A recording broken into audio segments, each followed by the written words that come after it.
Welcome, Maggid David family, once again to our series of Divrei Torah on this week's parasha. This week's parasha is Vayigash, and we see Yehuda standing in front of Yosef, the viceroy of Egypt, and he makes an impassioned plea and a plight in front of Yosef to understand where he's coming from and not to allow any harm to come of Binyamin. And our rabbis ask a question. When you look at how Yehuda reacts at this stage in the story, and the arguments that he uses in front of Yosef, how nafsho kishura benafsho, his soul and also Yaakov's soul, that they're bound together, and we see that the passion of which Yehuda speaks to Yosef. We want us to ask the question: what was different between the arguments that Yehuda used to what the Shevatim used previously? If you go systematically through each and every proof, it almost looks like he says the same exact speech.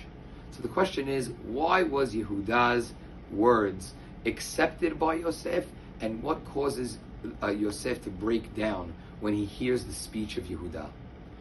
There are many different answers, but I want to share an answer from Rabbi Frand.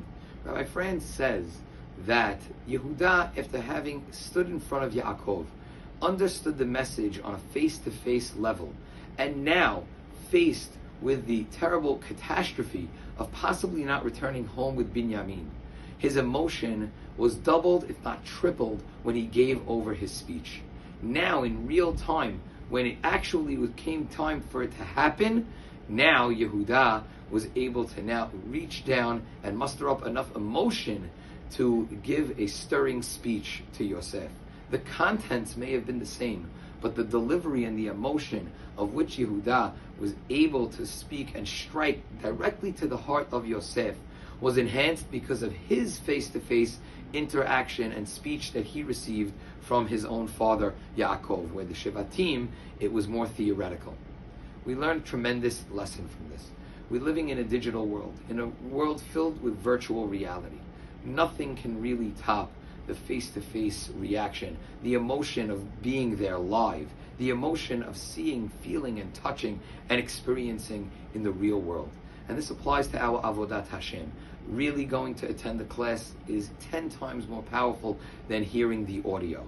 Actually touching and feeling and holding your own lulav and etrog works wonders on a person's mitzvah concentration than possibly borrowing one for a small amount of time. And of course, in the world of social media, we understand that when a person is able to actually go out and do chesed in the real world is much more impactful than just pushing a button to just make either a donation or say, "Hi, I was thinking about you." That knock on the door and that physical smile really takes things to the next level. Bezrat Hashem, let us learn from Yehuda, and in all of our reactions and our actions and relationships with not only people but HaKadosh Baruch Hu, let's make everything tangible, physical, and filled with emotions.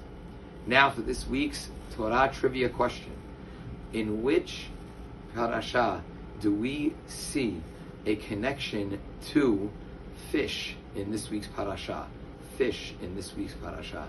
Looking forward to hearing your responses.